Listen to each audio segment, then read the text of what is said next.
इतनी माइन्यूट जानकारी आपके पास है, इतनी बारीक जानकारी आपके पास है, आपको पता है कि सब कुछ सरकार कर रही है या शुभेंदु सरकार कर रही है, बीजेपी के कार्यकर्ता कर रहे हैं, तो प्रभु थोड़ी सी जानकारी टीएमसी वालों से शेयर कर दीजिए, एफआईआर करवाइए इन लोगों के खिलाफ और एक्सपोज कर दीजिए ना भाई तो कि सरकार के कहने पर सब कुछ हो रहा है। आप तो ये बताइए, सुनिए, इतनी दूर बैठ के आप पत्रकारिता, अगर आप पट्टी बांधे बैठी हैं आप, तो इसकी जिम्मेदार मैं तो नहीं हूं। पत्रकारिता की भी जिम्मेदारी है कि नहीं है? जो मैं कह रहा हूं वो सच है कि नहीं है? तो आपने आंख पे पट्टी बांध ली। भारतीय अनुराग भदौरिया जी का चिर परिचित अंदाज, अनुराग भदौरिया जी को जब लच्छेदार बातें करनी होती हैं, लच्छेदार बात करनी होती है तो खूब घुमाते हैं, और जैसे ही अनुराग भदौरिया से उनकी जिम्मेदारी पर सवाल पूछ ले या फैक्ट्स पर सवाल पूछ ले तो अनुराग भदौरिया देने लगते हैं ज्ञान। ऐसे नहीं होता अनुराग भदौरिया जी, बेवजह का ज्ञान किसी को नहीं चाहिए होता है। वो कोट पढ़ा है ना आपने, कृपया यहाँ ज्ञान ना दे, यहाँ सब ज्ञानी है, ये आप पर लागू होता है मिस्टर अनुराग भदौरिया। तो थोड़ा संयम के साथ बात कीजिए और हर बार आकर ज्ञान मत दीजिए, हर बार आकर ज्ञान मत दीजिए, ना मुझे ना किसी भी पत्रकार को देश के आपके ज्ञान की जरूरत है। आप अपना काम अच्छे से करिए, वही बहुत है। तहसीन पूनावाला जी आप रुक जाए, अनुराग भदौरिया जी आपकी आवाज करूंगी मैं, डाउन से गार्गी जी मैं आपके पास आऊंगी। तहसीन पूनावाला जी आपने दोनों स्टैंड सुन लिए, जो स्वयं प्रकाश पुरोहित कह रहे हैं, जो अजय आलोक कह रहे हैं। अब बताइए इसमें सच्चाई क्या है? क्या जानबूझकर बीजेपी के इशारे पर हमले हो रहे हैं या खुद टीएमसी के खिलाफ का ये गुस्सा है जो सड़कों पर फूट रहा है? थैंक यू प्राची जी, आपके साथ शो में प्राची जी आपके साथ शो में शिरकत करने का मौका मिला, इसलिए आपका शुक्रगुजार हूँ।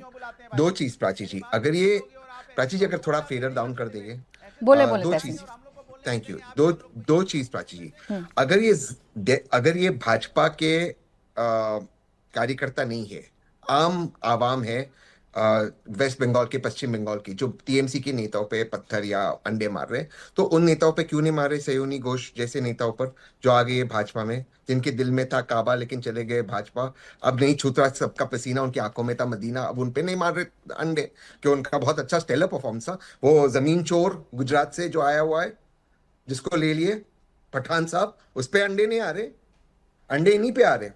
दूसरी चीज, बात यहाँ पे किसी नेता की नहीं है, बात यहाँ पे कोई और है। कोई भी व्यक्ति हो, आप हो, मैं हो, अजय भाई हो, कोई भी व्यक्ति हो या कोई नेता हो, क्या भीड़ हिंसा होनी चाहिए? जिस जगह पर भीड़ हिंसा हो, जहां पर भीड़ तंत्र हो, वहां पर लोकतंत्र नहीं रहेगा। ऐसा सुप्रीम कोर्ट ने मेरी पिटीशन में कहा, ये बात सच है, उसकी गाइडलाइंस दी है। अगर महुआ मोइत्रा ने डीजीपी को कॉल किया और डीजीपी साहब ने फिर उसके बाद पुलिस को भेजा, तो पुलिस का एक कर्तव्य है, वो उनके एसओपीज में भी कर्तव्य है, और अभी जो नया कानून है बीएनएस के तहत कर्तव्य है कि उस एरिया के इंचार्ज को उस भीड़ को हटाना होगा। भीड़ तंत्र हावी नहीं हो सकता, इस पे लोकतंत्र की मृत्यु होती है। आपकी बहुत सारी नाराजगी हो सकती है महुआ मोइत्रा के साथ, वो कोई भी गलत काम कर सकती है, लेकिन क्या भीड़ हिंसा करने का अधिकार है? और वहां पे आप देखते साफ पुलिस खड़ी है, पुलिस ने लाठीचार्ज क्यों नहीं किया? पुलिस ने इन लोगों को डिटेन क्यों नहीं किया? पुलिस ने इन लोगों को अरेस्ट क्यों नहीं किया? अगर समझो अंडों से बढ़कर ये आग लगा देते उस बिल्डिंग को, कहीं और कोई नुकसान हो जाता, कौन उसके लिए जिम्मेदार होता? और उसके बाद डीजीपी है, फोन नहीं उठा रहे। क्या इस तरह की व्यवस्था होनी चाहिए एक राज्य के अंदर? पूरी तरह से ये भाजपा करवा रही है, पूरी तरह से एक पॉलिटिकल मूवमेंट है, और ये गलत है, ये बहुत ही डेंजरस है, ये हमारे लोकतंत्र के लिए डेंजरस है। ठीक है, अब जो बात है आपने कही ना अजय आलोक जी, वो तस्वीर देखकर भी समझ में आ रही है, फिर गार्गी जी इंतजार कर रही हैं, लेकिन इस पर आपका जवाब देना जरूरी है। वो तस्वीर हम बार बार दिखा रहे हैं अपने दर्शकों को, कैसे निशाना बनाकर अंडे मारे जा रहे हैं महुआ मोइत्रा को, खिड़की से अंडे ही अंडे फेंके जा रहे हैं। ये नुकसानदेह है कि नहीं? ये परेशान करने वाला है कि नहीं? और पुलिस नीचे खड़ी है, कुछ नहीं कर पा रही है। देखिए, मैं आपको बता दूं प्राची जी, 4 तारीख को रिजल्ट आने के बाद टीएमसी के गुंडे ही अपने ऑफिस में आग लगाने लगे थे और भाजपा का झंडा, केसरिया झंडा लहराने लगे थे।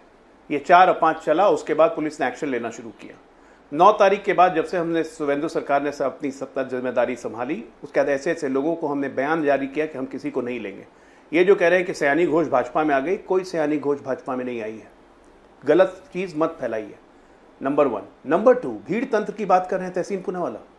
तहसीन भाई, तिलक राज बेहड़े आपका एक विधायक है, उधम सिंह नगर उत्तराखंड, 150 आदमियों को ले जाके एक 90 साल की बूढ़ी औरत को उसके घर से खाली करवा रहा था, क्योंकि उस घर पे प्रियंका वाड्रा की सिस्टर सायरा वाड्रा का भी क्लेम है। भीड़ तंत्र इसको कहते हैं। ये गांडियों का मतलब मुंह है, संपत्ति इकट्ठा करने की भूख है कि क्या सुरसा का मुंह है, कभी बंद नहीं होता है। 90 साल की बूढ़ी मां को निकालने के लिए 150 आदमी कांग्रेस के एमएलए तिलक राज बेहड़ के साथ उत्तराखंड शहीद उधम सिंह नगर में पहुंच गए और वहां हंगामा कर रहे थे। पुलिस ने आके अरेस्ट किया। पुलिस ने जब अरेस्ट किया तो धरना पर बैठ गए। मतलब आप तो ओपनली गुंडागर्दी करते हो साहब, संपत्ति इकट्ठा करने के लिए। वहां कोई संपत्ति इकट्ठा कर रहा है कलकत्ता में? लेकिन अजय आलोक जी, अंडे इसलिए फेंके, तो आप क्या अलग है गारंटी ना। कि वो टीएमसी के कार्यकर्ता अजय आलोक नहीं जी, है? इसीलिए तो आप अलग जिनको है ना। बहुआ आप लोग तरह से तो कानून प्रॉब्लम हो गई, व्यवस्था के क्योंकि पहले तो मॉडल हो की चुका है बात सर। करते हैं, आप तो गुंडों पर कार्रवाई की बात हम करते हैं। बिल्कुल आपने तो अलग हैं। चुनावों के दौरान भी कहा हम था कि एक भी बिल्कुल अलग गुंडा हैं। सड़कों पर हम नहीं ऐसे लोगों दिखेगा। को आप प्राची देखिए ना, जी- पुलिस है, ये विजुअल में चला रही हूँ ना, पुलिस है, पुलिस वाले नजर प्राची जी, आ रहे बिल्कुल हम हैं, अलग उसके हैं। बावजूद कुछ नहीं हो रहा। अजय आलोक जी, अंडे पर अंडे फेंके जा रहे हैं, ऐसा लग रहा है अंडों की बारिश हो रही है महुआ मोइत्रा पर।